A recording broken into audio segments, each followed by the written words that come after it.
Good morning, everyone. This is Rob Goodwin, and the channel is Ketogenic Bodybuilding. I'm really glad you're here. This is episode 6 of Morning Muscle, which means it's Saturday morning. I'm at the gym early, getting stuff done, and I always take a little bit of time in the morning to turn on the camera and talk a little bit about what's on my mind in the world of training, nutrition, supplementation, or whatever it is the hell I want to talk about. So, admittedly, I have a really big day today, so I am going to keep this one a little short, and a lot of you are probably saying, thank God, because I do have a tendency to ramble on a little bit, so we're going to make this one a little bit short because I have something I want to talk about. And before we get to that, you know the drill. If you like what we're doing here, hit the subscribe button because we'd love to have you as a subscriber. It really helps promote the channel, promote the cause. Hit the little notification bell so you're always notified when a new video pops up on the channel and you'll know first. So without further ado, what is on my mind? Oddly, and I don't know why this gets to me, and it not necessarily gets to me, but it's something that I feel like I need to discuss briefly. Just the other day or two ago, I did make a post in our Ketogenic Bodybuilding Facebook group. And if you're not a member there, check it out. Links in the notes. Join. It's a great community of people who train hard, live the extreme physique lifestyle, and we couple that with a low-carb ketogenic diet, and we know how to make it work. So definitely check that out. But anyway, I did this extremely simple post, and it was simply one of those where I just posted a photograph of literally some ground beef that I was about to eat. And why we love to post pictures of random arbitrary pieces of food we're about to eat, I have no idea, but somehow we're intrigued by that bit of food porn, so it happens a lot. And so I put this down there, but I did it so I could make a short point because of the busy, hectic week that I was in. I'd sort of realized when I was making this plate full of ground beef, I made like 10 ounces of 93% lean ground beef, and I put a little hot sauce on that, and that was one of my meals for the day. So, but as I was making it, I'd kind of realized, I think it was Wednesday at that point, that for, I think over the last 4 days, I had been pretty much completely carnivore. Now, let me qualify that, and here's where the controversy comes in, and here's some things I need to get off my chest. Call it a rant, whatever you want to call it. But in the headline of that photograph that both went to the Ketogenic Bodybuilding Facebook page and my Instagram, I put that I had just realized something of this effect, that I had been what I call non-orthodox carnivore for pretty much the entire week. I just kind of realized that. So I shared that. And it's inevitable that when I use that term non-orthodox, 2 or 3 people kind of chimed in and said, what does that mean? Well, first of all, orthodox or orthodoxy, and understand, this is in no way, shape, or form me talking about religion, because a lot of times orthodoxy and orthodox has to do with religion and spirituality. This has nothing to do with that. This has to do with orthodox meaning an established or an unquestioned belief system. So pretty much if you are orthodox something, you believe beyond a shadow of a doubt that that is absolutely the be-all, end-all truth, an unwavering truth, if you will.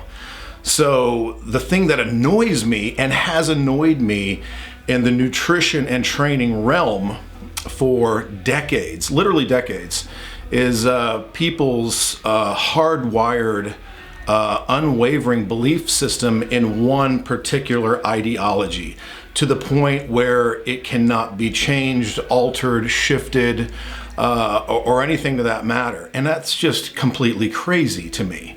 It really showed its face back in the early 2000s.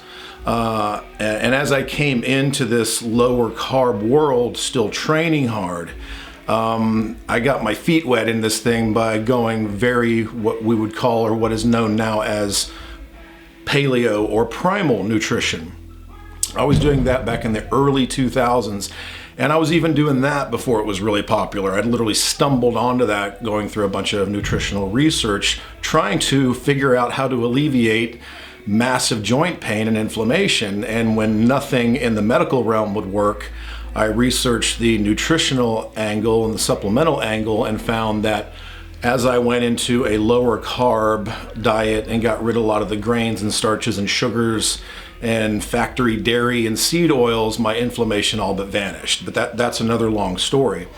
And through that research, you can't properly research ancestral health without the term ketogenic or keto popping into the mix, because though keto got its extreme popularity these days from what was being done with it back in the early 1900s as a medical intervention for seizure patients, it was actually adolescent seizure patients, we started adopting those principles into this modern age, and that is what's become the more what I call orthodox, or what we call the standard, or what they call the standard ketogenic diet, which is extremely high fat, some even advocating extremely low protein, and of course extremely low carbohydrate.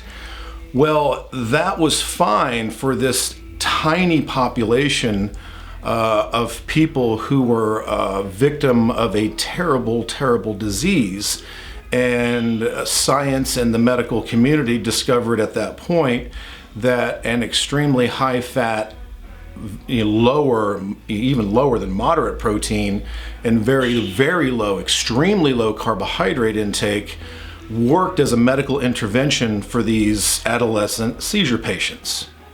So, of course, if this extreme dietary approach worked for a super small segment of the population suffering from an extremely rare disease, well, surely it'll work for everyone, right? Well, no. And if you've been here more than a hot second, you know that we believe, and we know, and I think we've proven in the trenches, that a higher protein diet that is extremely low in carbohydrate, that's where the ketogenic part comes in. And then we monitor the fat intake via what the unique needs of the individual are. Okay, so again, if you are doing what I would call my non-orthodox keto, because the orthodoxy out there, the ones that are you're unable to change their view because they've been given this list of principles that they think they have to, follow, like commandments, and it's unwavering, and you can't change from that or defer from that, otherwise horrific consequences will ensue. Well, that's where all of this, what I call keto craziness, has come in. And one element of it is this: if you have gained, if one of these Instagram, internet, diet gurus who sprung out of this by adopting a ketogenic diet, if they've gotten their popularity and their fame and they're paying their bills using this approach, even if in their heart of hearts they know that this isn't necessarily working the way it should, and the results aren't coming the way it should, and in some cases, the exact opposite is occurring of what was intended, unfortunately, most will not waver from that ideology because they don't want to be thought of as, maybe a fraud or a phony or somebody who's changing their belief, and they think they might lose customers as a result.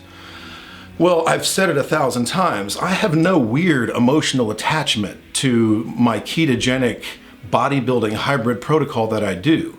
I only do it because it has been the most effective thing for myself and my clients.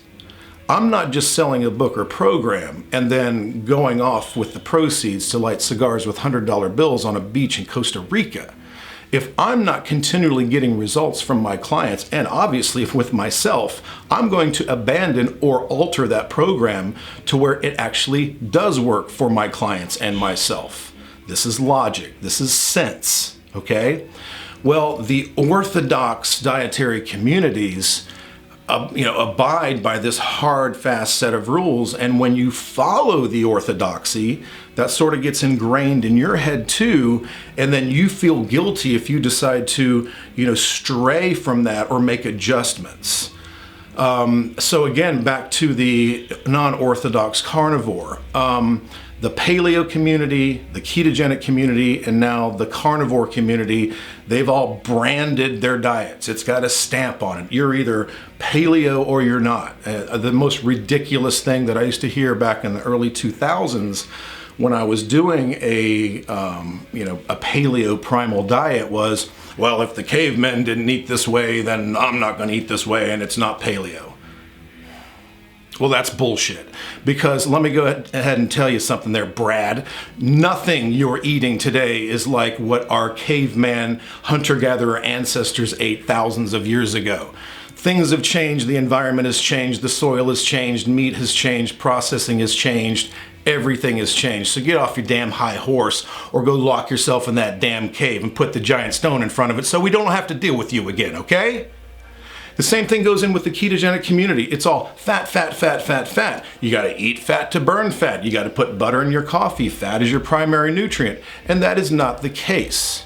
I've worked with enough people to know, including myself and others, to dial in their nutrition for even the most extreme of physique competitions to know that the logical protocol here is to make sure that you're getting adequate amounts of protein and that dietary fat, which is an energy source, replacing your former energy source of carbohydrate, but should only be brought in to the point of your own unique energy needs and output. Bottom line, if you consume too much fat, it will spill over and you will store it on your ass. If you eat too much carbohydrates, we know this one already. Too much carbohydrates will spill over and store as body fat if eaten in excess. The one macronutrient that's going to have a far more difficult time converting to body fat is protein. It's not what protein wants to do. Protein's job is to go to work within your body to rebuild cells and tissue, to build muscle. It's responsible for all these things. It's wanting to grow metabolically active tissue. It's always on the job. It's always punched in. It's always got its hard hat on. It's always at work. It doesn't want to lay around and turn to body fat. Now, obviously, too much of anything will, but in the case of protein, it's the least likely of the three macronutrients.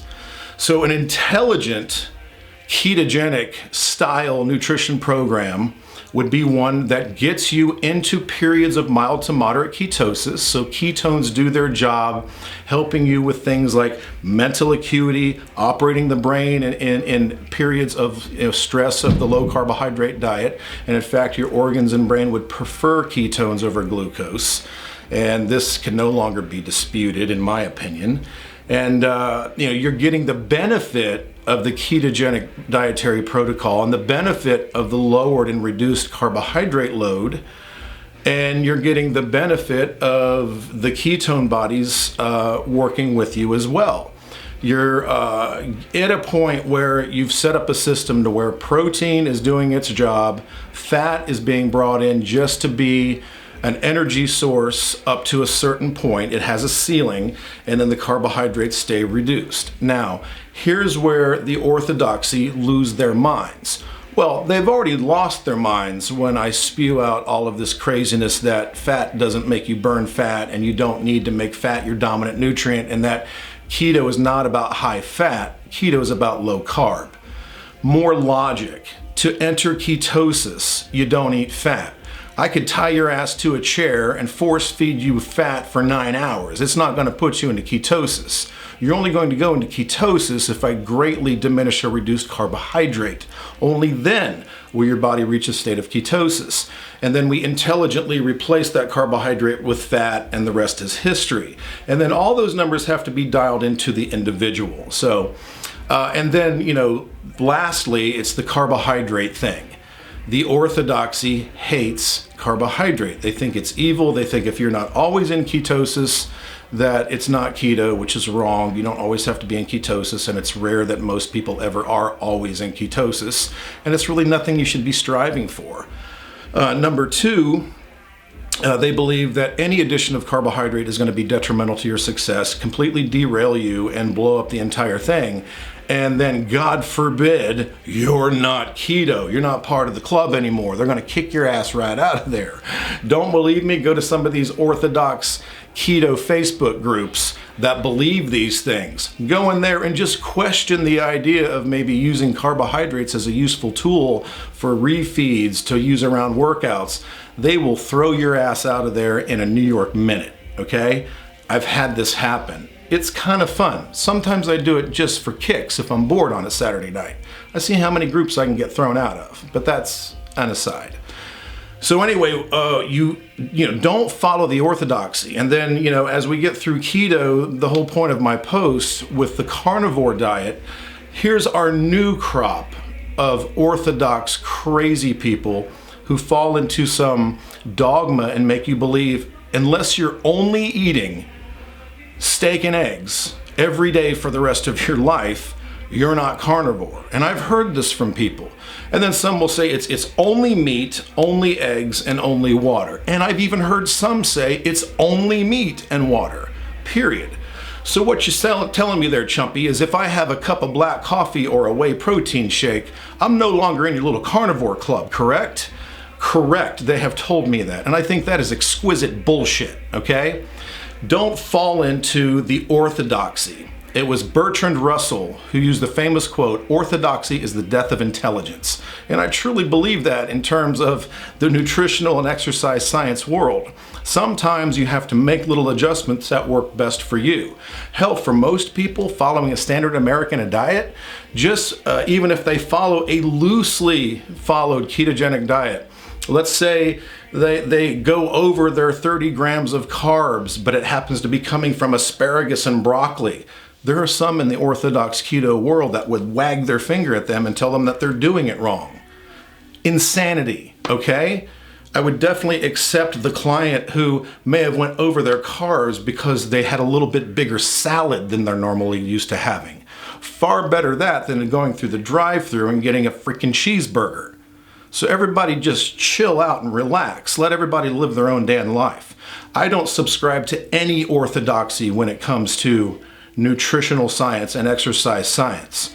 I'm always testing the waters and questioning everything. And I work these things to where they work best for me and my clientele. And John and Susie and Tim and Sally may all have slightly different versions of the same protocol, and that's okay because they're all unique. So whatever works is what I'm going to do, whether the orthodoxy like it or not. I'm not here to please them. I'm here to please my clientele, and I'm here to build the best body that I possibly can, to be the best influence that I can, and show my clients that I walk the walk for them. So whether it be low carb, primal, paleo, carnivore, keto, whatever the hell you're doing, if it's working for you, congratulations. Keep your foot on the gas. It's okay. And if anybody tells you that what you're doing isn't 100% the way, well, you just nod your head and politely walk away, because that's crazy talk, okay? So, lastly, I'll use our world as an example. In the ketogenic bodybuilding community, in my DTR, deplete, target, reload nutrition principles, we use carbohydrate around workouts, and we use them as a structured tool, generally weekly, to top off glycogen stores and do what we commonly refer to as a refeed. This works for me. This works for the majority of my clients. I have clients that I can't give a refeed to. Oddly, their bodies are just not set up to handle carbohydrate load well in any form. So we stay the course doing what they're doing, and it's working for them. I have clients who can literally take in over 1,000 grams of carbohydrates on a refeed day and never have any ill effect or spillover from that whatsoever. I have some who can only tolerate 100 grams. I have some who can only tolerate 150 or 200 grams. Sometimes those numbers need to be adjusted throughout the periodization of the cycle that we're on. Sometimes there is a random, just going by my experience and my instincts working with people that I know well, out of the blue, I may tell a client on a Wednesday night, hey, tonight, before you go to bed, I want you to have a banana and a rice cake. They think I've lost my damn mind, but many clients out there watching this right now are probably nodding their head going, yeah, he told me to do that, and then I woke up the next morning a pound down and I felt like, amazing again. So don't fall into the trap where it has to be this, dead on, unwavering set of rules and principles. Otherwise, you're doing it wrong. If you're on any protocol and you're 90% in the good, you're good. If you find that this adjustment or that adjustment that you've applied over the course of several weeks has been a valuable thing for you and is helping you succeed, I don't care what it is, keep doing it. If your blood works good and you feel great and you're sleeping well and your recovery's on point and you're killing it in the gym, who the hell am I to say, shouldn't have been doing that?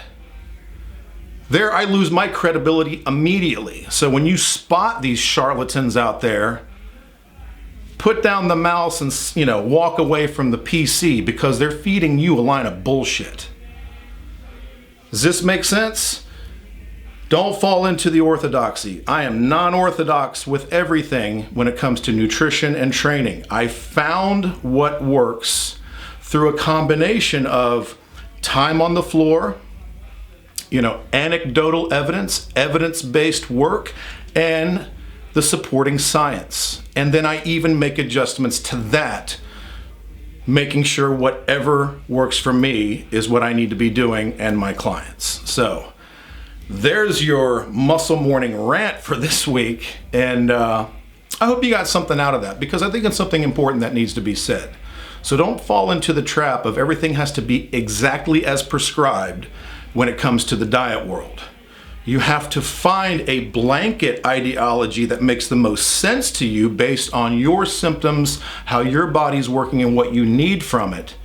And then you work with your coach to make fine-tuned adjustments to make it work for you the best that you possibly can. Make sense?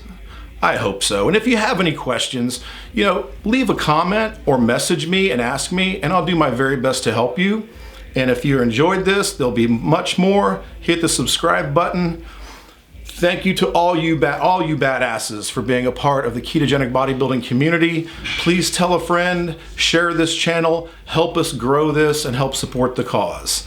And next Saturday morning, I'll be right here again, spewing on about something else, and I hope you enjoy it and get some value from it. So until that time, I want you to have a fantastic weekend, a fantastic day. Go kill it in the gym, go get you a big rare steak, and you enjoy yourself. Peace.